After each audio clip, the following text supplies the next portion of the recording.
13 বছৰীয়া নজৰুল নামৰ এটা কিশোৰক এটি হিন্দু পৰিয়ালে নিজৰ ঘৰত আশ্ৰয় দিছিল। নজৰুল ইছলামৰ নাম ৰাখিছিল বাবুল বৰা। ডাঙৰ হৈ নজৰুল তথা বাবুলে কৰিলে এই কাম। 1997 চনত হোটেলে হোটেলে কাম বিচাৰি বিশ্বনাথ চাৰিআলিৰ অলিয়ে গলিয়ে ঘূৰি ফুৰিছিল কলিয়াবৰৰ পিতৃহাৰা 13 বছৰীয়া কিশোৰ নজৰুল ইছলামে। আৰু সেই সময়তেই নজৰুলক লগ পাইছিল অনিল বৰাই। এইজন অনিল বৰা, এইগৰাকী আইতাৰ বৰপুত্ৰ। অনিল বৰাই নজৰুলক লৈ আহিছিল ঘৰলৈ। আইতাগৰাকী তেতিয়া ডেকা আছিল। আইতাগৰাকীৰ নাম নীৰদা বৰা। নজৰুলক ঘৰলৈ অনাৰ পাছত নাম ৰাখিছিল বাবুল বৰা। মৰম লগা বাবুলক আইতা নীৰদাই বুকুৰ মাজত ৰাখি ডাঙৰ কৰিছিল। আইতাৰ গাতেই প্ৰস্ৰাৱ কৰিছিল বাবুলে। কি ক'ম ন, আনন্দ পাইছোঁ, খুব আনন্দ পাইছোঁ, বহুত ভাল পাইছোঁ, বহুত ভাল পাইছোঁ। বাবুলৰ ল'ৰা তাতকৈ অকণমান উন্নত, তেনেকুৱাত আহিছে। দেখিয়ে মৰম লাগিছে। মই কেনেকৈ কি কৰিম, এইটো ক'লৈ নিম, মই কি কৰিম। গাতে মুতি দিয়ে, গাতে হেৰি কৰি দিয়ে। বুকতে নওঁ, বুকতে লৈ শুওঁ, বেয়া লাগে। মই ৰাতিপুৱা ধুওঁ। এতিয়া আজি বাবুল আপোনাৰ ওচৰলৈ আহিছে, কেনেকুৱা লাগিছে? বহুত আনন্দ, বহুত বহুত বহুত বহুত। মোক নালাগে আৰু, খাবলৈও নালাগে, ভোকো নালাগে মোৰ। চব আনিছে, চব আনিছে। কি আনিছে? আনিছে জানো এইবিলাক কি কিবা কিবা কিবি এইবিলাক মোজা আনিছে, জোতা আনিছে, ব্লেংকেট আনিছে, গৰম চোলা আনিছে। আইতাৰ মৰমৰ মাজত সেই হিন্দু পৰিয়ালটোতে লাহে লাহে ডাঙৰ হৈ আহিল বাবুল। বাবুলক গাড়ীৰ টায়াৰৰ কাম শিকাৰ সুবিধা কৰি দিছিল আইতাই।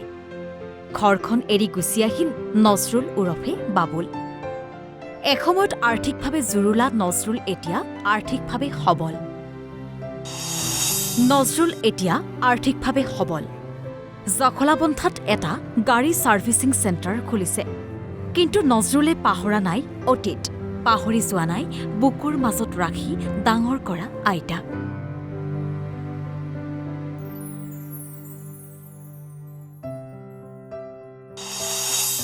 সেয়ে সুদীৰ্ঘ 23 বছৰ পাছত আইতাৰ কাষলৈ আহিছে নজৰুল। নজৰুল ওৰফে বাবুল এতিয়া 2 সন্তানৰ পিতৃ। 2 সন্তানক লগত লৈ অতীতত ডাঙৰ দীঘল হোৱা সেই ঘৰখনলৈ আকৌ আহিছে। নজৰুলক দেখি আৱেগিক হৈ পৰিছে আইতা। আইতায়ো কান্দিছে, কান্দিছে নজৰুলেও। আইতাক সাৱটি ধৰি নিজ হাতে খুৱাইছে নজৰুলে। দিছে উপহাৰৰ টোপোলা। মুঠতে এক আৱেগিক পৰিৱেশ।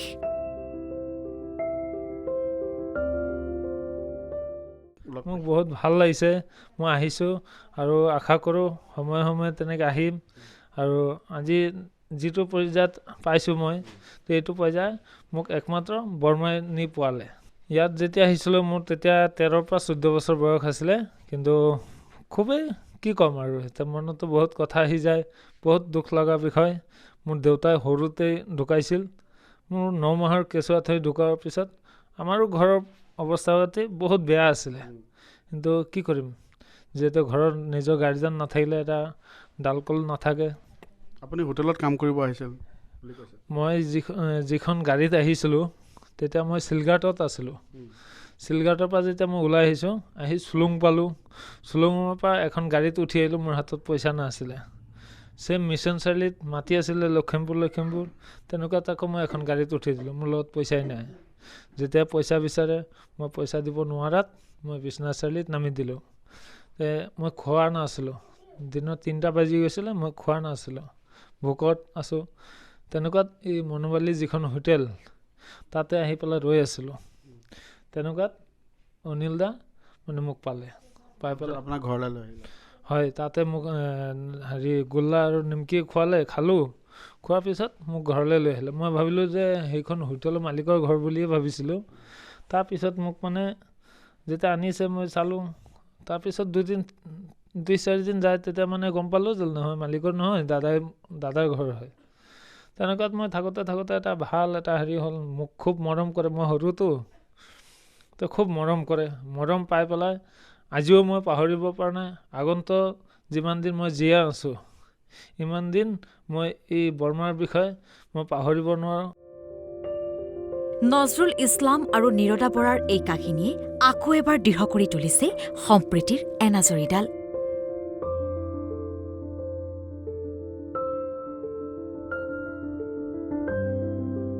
কলিয়াবৰৰ পৰা মৃদুপল্লৱ শইকীয়া, অসম লাইভ 24।